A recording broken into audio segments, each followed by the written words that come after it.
Hi Peaches, it's Shaaba. Welcome back to my channel and thank you for clicking on another video. It's Monday. You know what that means. We're fishing for the a-holes, please. Didn't mean to make that rhyme. It is that weekly time where we take a look at the AITA subreddit because it's a little bit of juicy drama, a bit of fun. It also helps us expand our own mindsets and hopefully help some people out along the way. Without further ado, shall we dive deep into the a-holes? I think we should. Let's go. Am I the asshole for having my daughter take her sister's test? Yes. I mean, I know we need to look at the context, but yes. I have two daughters in high school. Sam is an A student and Emma is a B and C student. So they're both doing very well. Sam has basically been making fun of Emma for her low grades. We punish her when it happens, but she goes back to it every time. Now, the difference between the two girls is that Sam takes the general classes where Emma takes the college classes. So Sam has better grades because she's taking easier classes. Does Sam know this? Because honestly, if that's what she's taking the mick out of Emma for, then that's the only thing that sounds pretty stupid to me. For example, Sam took biology as her science and Emma took college physics too. So very different. Summer is here and the final grades came in. Sam got all A's and when she saw she did better, she started the I'm smarter comments again. I had enough at this point. I grabbed one of Emma's old tests. It was geometry test since Sam took geometry this year and sat her down and had her do it. Long story short, she was in tears and then I explained again how grades don't measure how smart you are, that she is in much easier classes compared to Emma, and I think I finally got through to her. My wife was informed of what happened before she came home and she was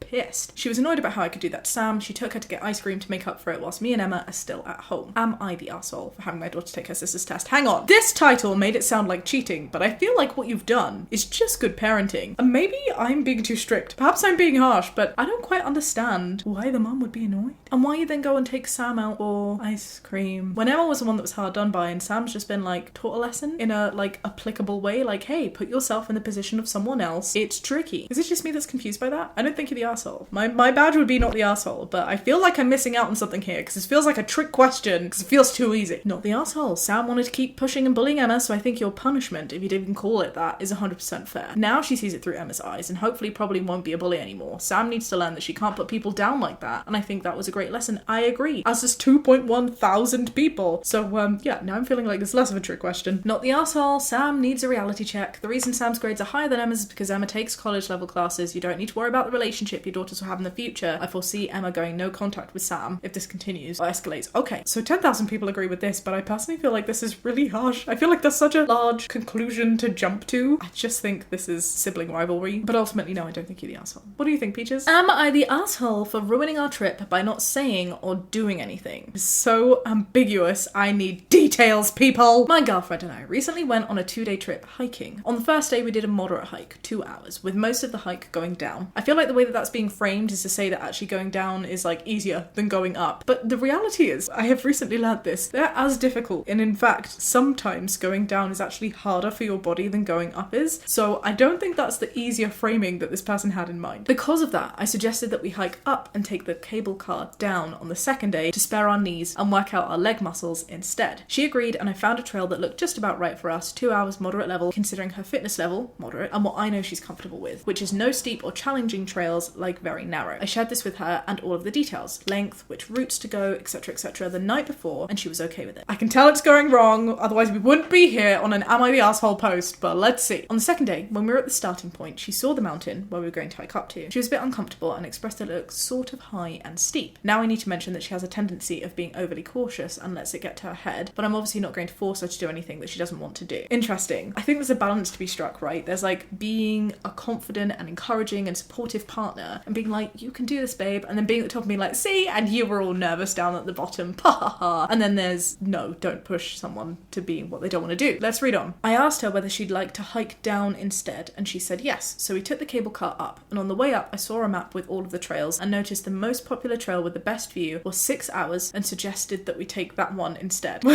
Fine. Sorry, my expression was at the idea of a 6-hour hike. Some people really love the idea of that. I would need to like prep that in advance. I need to know where toilets are. I need to know we have food for that length of time. I need to know what time the sun is setting and we're gonna be stuck up there having to chew my own hour off, or, you know, like making friends with a bear. So many thoughts, especially because this went from a 2-hour to a 6-hour. She was hesitant as it would go out on a ridge, but safe in my opinion, as most people take this trail. But at the end, she wanted to take the one that we decided on yesterday, which was 2 hours, but going down now since we already took the cable car up. I feel like this isn't to do with the ledge or the views. I feel like it's mostly a timing thing, and maybe OP is like brushing over this. I was disappointed, says OP, as I believe strongly that we we could manage the 6-hour trail. Now we were hiking down the trail instead as planned going up. So I told myself to suck it up and go on with it, even though I wasn't really looking forward to it. Before we started to hike down, she asked if we were good, and I said yes. Sensing that I was disappointed with the decision, she asked if we can hug, and I said that I didn't feel like it. Okay, so you're not good. So don't lie and say yes. The hike then went on with each of us just minding our hike, mostly. And at the end, she told me that I ruined the trip by making it about me by letting my frustration out on her. I haven't done or said anything to her on the whole way down. Babe, maybe that is the problem. You did not say or do anything the whole way down. Don't understand when people be like, but I didn't do anything. I kept my grump to yourself. You are not a vacuum. You may think that you've kept something to yourself, but 99% of the time, people are not capable of holding in their emotions to the extent that they think that they can. It has a ripple effect on other people, and people have a right to recognize that. Call it out, and if you're not talking about it, be angry at you. You can't be like, but I didn't do anything, because you're not doing anything is doing something. I told her that I wasn't really enjoying the hike down, so I wasn't really feeling all sunshine. She assumes I was grumpy and blamed her for the situation, which I didn't say anything like that at all. But you did. That is the reality, right? You are grumpy and you are blaming her because you wanted to do the other one, and you're just seeing the reason that you're not doing the other one because she didn't want to do it. Where's the lie? It was just a quiet hike down and nothing exchanged between us, and now she blames me for ruining the trip. Am I the asshole? Yes, my love. I'm sorry, I do think you're the asshole in this situation, mostly because you can't see what you've done wrong. But you know what? This here is one of the most beautiful examples, I feel, of why this forum is so handy. Clearly, OP is wanting to learn here. It's like something isn't quite right and they just genuinely can't see. So I'm hoping that having lots of people be like, wood from the trees, babe, you were grumpy, you know, can really help OP learn and do exactly what OP came to this forum for, you know? So I see that as a positive thing. Call me out if you feel like you need to call me out, but I feel like I would have acted in the same way as OP's girlfriend here. If I was like, nope, this is what I like to do, you've now sprung it on me that we'd be doing a trip 3 times the length with a ledge that in your opinion is safe, but you know that I don't like doing these kind of like very scary trails. No, like you can't be mad at someone for communicating boundaries and saying that they don't feel safe doing something. I feel like this was a lack of communication, mostly from OP's part, right? Because they didn't explain their anger. And even right now when writing this post, they're like, I wasn't angry or upset, you know, like you clearly were. You were blaming the other person. That's okay. It's okay to feel resentful because you want to do something and someone else doesn't want to do something. I've had those situations so many times with Jamie, and sometimes, rarely, but sometimes also with friends. And instead of holding up that resentment, isn't it nicer to be like, look, let's talk about it. I do feel a little bit disappointed that we're not doing this thing. It's fine. I get it. It just sucks, you know? I have one want, you have another want. It's all right. Sometimes you can go and do your want and the other person can go and do their want, and it's great. But sometimes there are situations where you can't just do your own thing separately. It makes sense to stay together and one of you has to compromise. But guess what? That's what relationships are about. You don't get to do everything that you want all the time, but the cost benefit to that is you get all of the other amazing qualities that you have in this person, this loved one that you choose to spend your time with. And so overall, you're like, well, is this going to make or break my relationship? No, it's not going to break it, so I'll get over it. It's fine. But that all starts with acceptance that there is a problem in the first place. And OP, once you are able to do this, you will redeem yourself from your assholiness. That's my view. You are the asshole. When you go hiking with someone, you choose the level that the less athletic or experienced person feels comfortable with. That's it. Sometimes plans change because someone's more tired or scared than planned. Feeling disappointed is okay. Letting your disappointment sour the day is not. Did you seriously refuse to hug her because you didn't feel comfortable doing a 6-hour trail? Dude,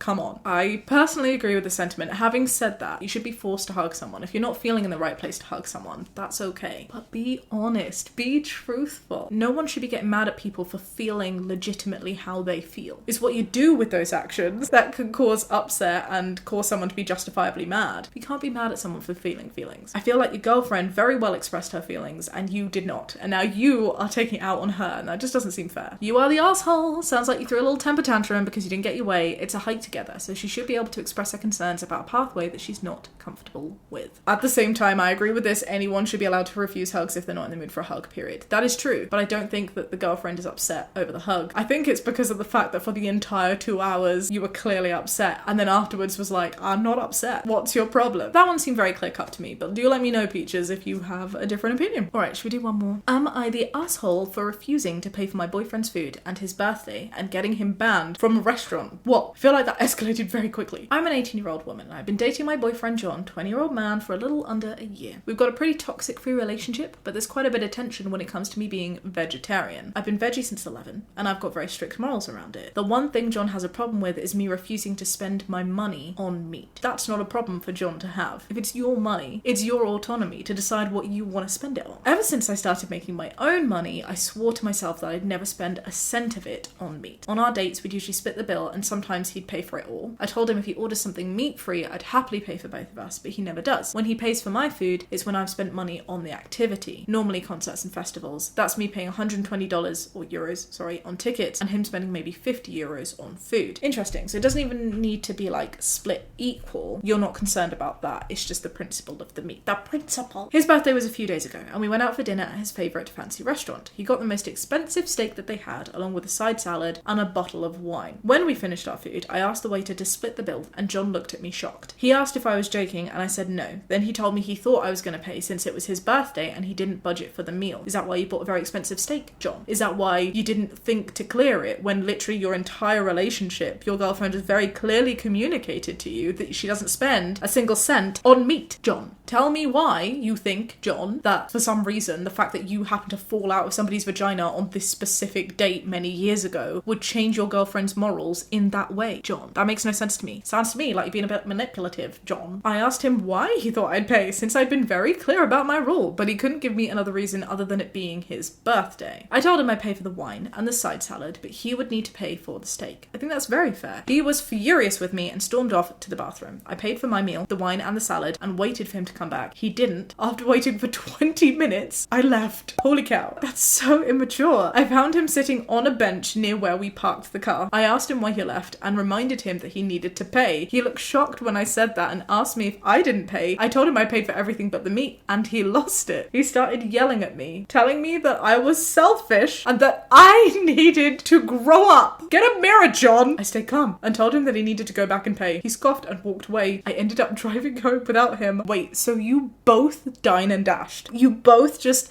left the restaurant and didn't pay for your meal? I'm not mad at OP. Oh no, I would not be able to do that. I'd feel so bad. I feel like the police would like come to my door and arrest me. I feel like I would, as OP, would have to go back to the restaurant and be like, look, I'm so sorry. On principle, I cannot pay for this if that's how strong your values are, which I totally respect. And then I would probably have called like John's mum or a family friend or just someone to be like, hey, can you come and settle this bill? And then I would break up with John because this is palab. This is mess. This is ridiculousness on a different level and I don't understand it. I cannot be with someone who acted that way. Now he's saying it's my fault that he can't show his face in his favourite restaurant since he dined and ditched. It's a pretty small restaurant so he'd 100% be recognised and kicked out. Are you the asshole? No, you're not the asshole. And also John, go back and pay for your damn steak, dude. I don't think you're the asshole. I honestly feel like John was being quite manipulative in that instance in just assuming that because it was his birthday that you would then like get rid of your morals, but that's just not how it works, you know? I'm not homophobic specifically for Eid. People's morals just don't have a calendar in that way. As you probably know, it does bug me on these forums when people are like, oh, break up, break up. But honestly, this to me feels like a breakup worthy incident because it is the principle, not the asshole, ignoring the vegetarian stuff. Who the F orders the most expensive steak possible and then expects their partner to pay for them without having checked prior and then storming off to the bathroom expecting that to pressure you into paying for it? OP, I hope you see the huge red flags here. I agree. Honestly, you'd think some Benjamin Button situation was going here because John was aging backwards with his immaturity in this situation. I cannot believe it was his birthday. I'd like to add to someone that OP didn't get him banned from his favourite restaurant. Yeah, he kind of did it to himself and he could just go back and just settle the bill. That's the right thing to do. I would be so petty as to contact the restaurant. As I said, I'd done that earlier and I've been like, I'm so sorry, the guy's just left. I can't pay for it. But here is his address. Send him an invoice. I was living off of noodles and frozen burritos at 18, so someone I certainly couldn't afford a steak dinner, not the arsehole OP. I totally forgot that. This person is 18. Another person for the bin, in my opinion. What do you think, Peaches? Let me know downstairs in the comment section. I feel like this one was pretty spicy. I feel like I was feeling pretty spicy today. I was a good yellow on the spiceometer, but I'd like to think that we could still address these reasonably. If you enjoyed this video, give it a thumbs up, subscribe if you'd like to see more. There are many other Am I the Arsehole that you can take a look at the little playlist, and I'll catch you next time with another video. Be kind and have a great day. Bye.